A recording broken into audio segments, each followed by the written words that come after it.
33周年缅怀创党日，优秀分创。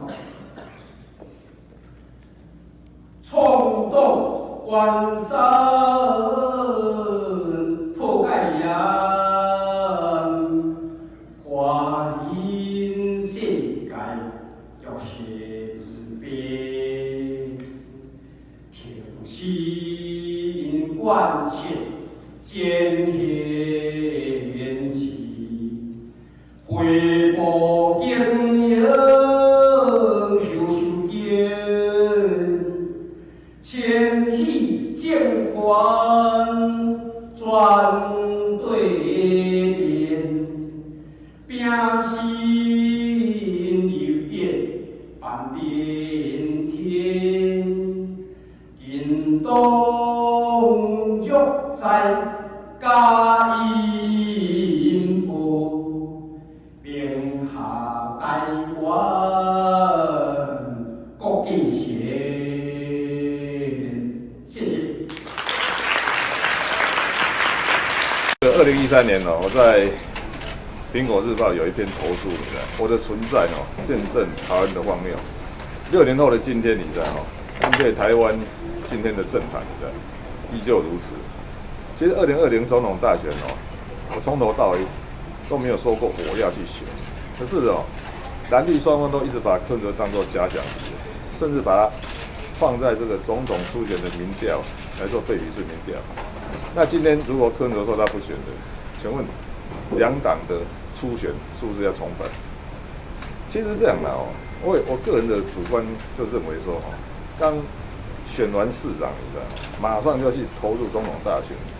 这不是一个正常国家应该有的现象。那我也认为说这会影响整个市政的进展。事实上，我在一开始一直很不想去选一个大理由，就是说，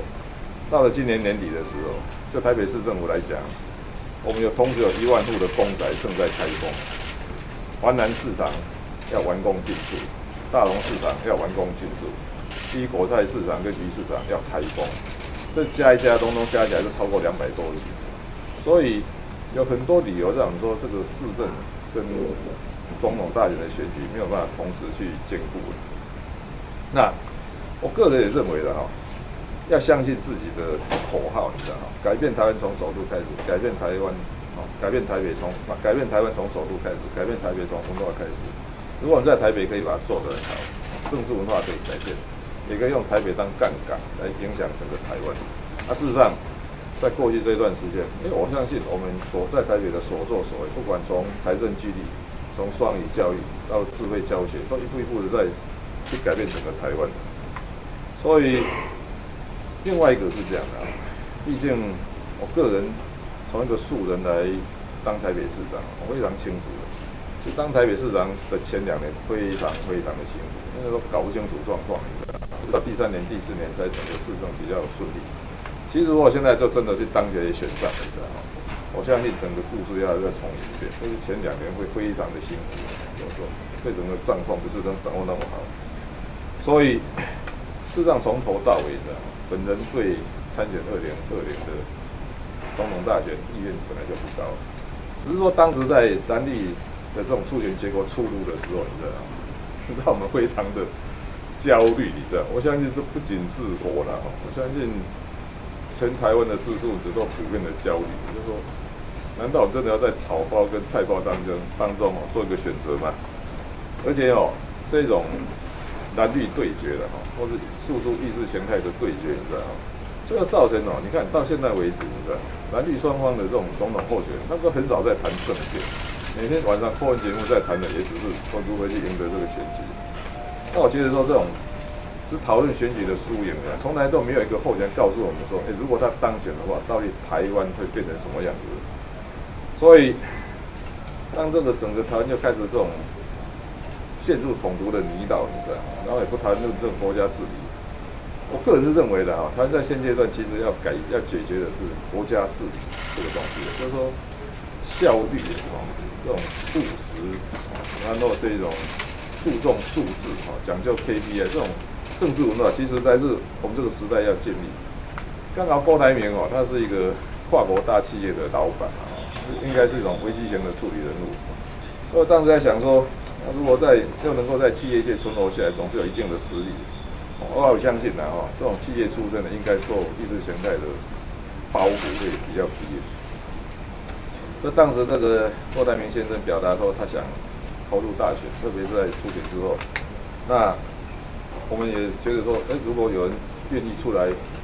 挑战这一局呢，让台湾有一个机会跳脱蓝绿的泥淖，特别要替他取一个口号，台湾重开机。那这应该是我是个人是乐观其成。不过是这样的每个人都有他的人情世故那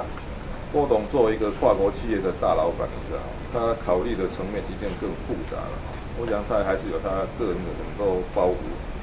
所以当他决定不选的话，对于我也只能表达说尊重，那我也理解。那将来就大家还是可以维持合作关系吧。那在每个人的工作岗位上继续努力，总是能够对台湾有好处的事情，你知道我们还是可以在不同的岗位、不同的角度继续努力。那既然这场总统大选，你知道，目前看起来还是会回归到蓝绿对决的局势，你知道，那就更凸显我们在国会力求3党不过半的这个重要性。目前的执政党在国会也过半了可是我们看到的是执政毫无顾忌，你知道人事胡乱愁庸，你知道特别在这个选前太多这种大撒币的政策，你知道在我看起来是完全没有财政纪律。那这是目前执政跟国会都过半的一个写照。如果民众党可以进入国会成为一个关键少数，我想有几个好处的。第一，我们在现行的，因为有人在问说为什么我们要阻挡，其实在现行的体制下我们要进军立法院不得不阻挡，特别是不分区立委。所以我们希望说我们成立政党进军国会，你知道在现行的宪政体制下，这是一个不得不的做法我希望我们可以把我们的价值跟理念带进国会，你知道然后把它推广跟实践。第二点如果我们可以成为一个关键的少数，你知道